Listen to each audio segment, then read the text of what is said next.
Wonderful SR ક્રિએશનમાં આપ સર્વેનું સ્વાગત છે. આજે આપણે જોશું ભાદરવા સુદ આઠમથી લેવાતું 16 દિવસનું મહાલક્ષ્મીનું વ્રત. વ્રત કેવી રીતે કરવું, સંપૂર્ણ પૂજા વિધિ તેમજ વ્રત કથા. મિત્રો, વિડીયો પસંદ આવે તો વિડીયોને લાઈક કરશો, વધારેમાં વધારે શેર કરશો. જો ચેનલમાં નવા હોય તો ચેનલને સબસ્ક્રાઇબ જરૂરથી કરશો. ભાદરવા સુદ આઠમથી આ વ્રત લેવાય છે. વળી આ દિવસે રાધા અષ્ટમી તેમજ ધરો આઠમનું વ્રત પણ આવે છે. કહેવાય છે કે મહાલક્ષ્મીનું વ્રત કરવાથી જીવનની તમામ મુશ્કેલીઓ, બાધાઓ દૂર થાય છે. મુશ્કેલીનો સામનો કરવો પડતો નથી. તેમજ જીવનમાં ધન, વૈભવ, સુખ, સમૃદ્ધિ આવે છે. મા લક્ષ્મીની કૃપા વરસે છે.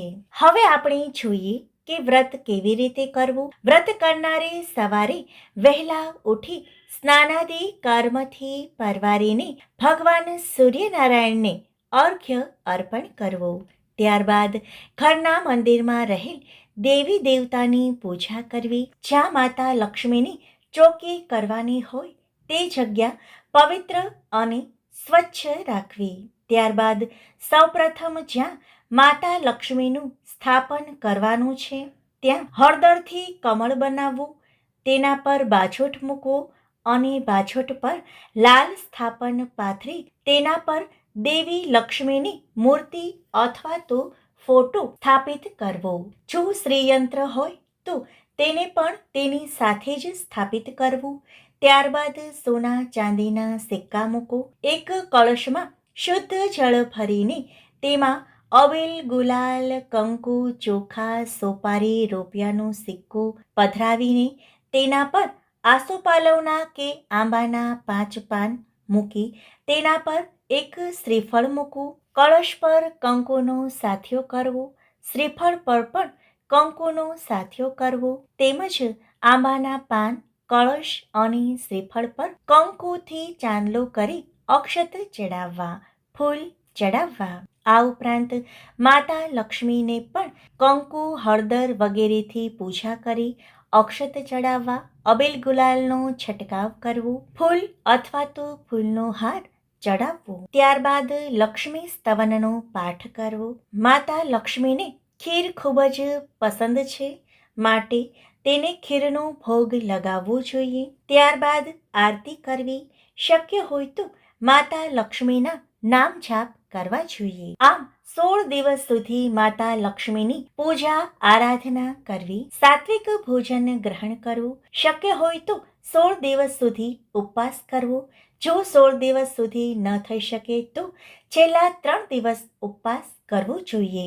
ગરીબોને ભોજન કરાવવું જોઈએ. બ્રાહ્મણોને ભોજન કરાવી યથાશક્તિ દાન દક્ષિણા આપીને તેમને તૃપ્ત કરવા જોઈએ. વ્રત દરમિયાન ફળાહાર કરી શકાય છે. આ દિવસો દરમિયાન નકારાત્મક વિચારો ન કરવા, જરૂરિયાતમંદોની સેવા કરવી, સત્ય બોલવું તેમજ મનમાં શુદ્ધ ભાવ રાખીને પૂર્ણ શ્રદ્ધા સાથે આ વ્રત કરવું જોઈએ. તેમજ રાત્રે ભગવાન ચંદ્રને અર્ઘ્ય અર્પણ કરીને ભગવાન ચંદ્રની પણ પૂજા કરવી. માતા લક્ષ્મીને શૃંગારિક વસ્તુ ભેટ ધરવી. હવે આપણે જોઈએ મહાલક્ષ્મીની વ્રત કથા. ઘણા સમય પહેલાની વાત છે. એક ગામમાં એક ગરીબ બ્રાહ્મણ રહેતો હતો. તે નિયમપૂર્વક વનમાં આવેલા ભગવાન વિષ્ણુના મંદિરમાં જઈને દરરોજ પૂજા કરતો હતો. તેમની પૂજા ભક્તિ જોઈને ભગવાન વિષ્ણુ પ્રસન્ન થયા અને તેને તે ગરીબ બ્રાહ્મણને કહ્યું કે લક્ષ્મી પ્રાપ્ત કરવાનો હું તમને એક ઉપાય બતાવું છું. આ મંદિરની સામે દરરોજ એક સ્ત્રી છાણા થાપવા માટે આવે છે. સવારે આવે ત્યારે તમે તેને પકડીને પોતાના ઘરે લઈ જજો.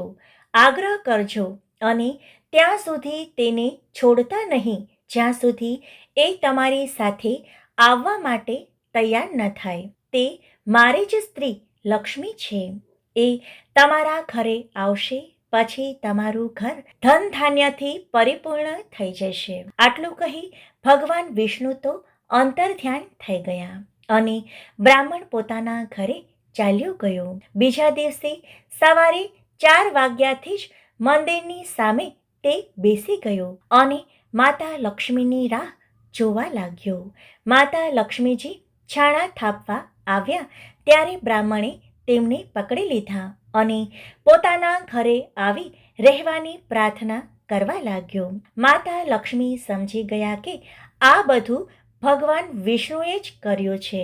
માતા લક્ષ્મી બોલ્યા, તમે તમારી પત્ની સાથે મારું 16 દિવસ સુધી વ્રત કરો, પછી 16મા દિવસે રાત્રે ચંદ્રમાની પૂજા કરી અને ઉત્તર દિશામાં મને બોલાવજો. તેથી હું જરૂર આવીશ અને તમારા મનોરથ અવશ્ય પૂર્ણ થશે. બ્રાહ્મણે બરાબર આ જ પ્રમાણે કર્યું. જ્યારે રાત્રે ચંદ્રમાની પૂજા કરી ઉત્તર દિશામાં બ્રાહ્મણે લક્ષ્મીજીને પોકાર્યા ત્યારે માતા લક્ષ્મીએ પોતાનું વચન પૂરું કર્યું. આ રીતે માતા લક્ષ્મી ગરીબ બ્રાહ્મણને ખૂબ જ સુખ સમૃદ્ધિ આપે છે અને તેની કૃપા દ્રષ્ટિ તેના પર રાખે છે. આ રીતે આ વ્રત મહાલક્ષ્મીના નામથી પ્રસિદ્ધ છે. હે મા લક્ષ્મી, તમે જેવા બ્રાહ્મણને ફળ્યા તેવું તમારું વ્રત કરનાર, કથા વાંચનાર, સાંભળનાર સૌને ફળજો. જય મા લક્ષ્મી. મિત્રો, વિડીયો પસંદ આવે તો વિડીયોને લાઈક કરશો, વધારેમાં વધારે શેર કરશો. જો ચેનલમાં નવા હોય તો ચેનલને સબસ્ક્રાઈબ જરૂરથી કરશો. આભાર.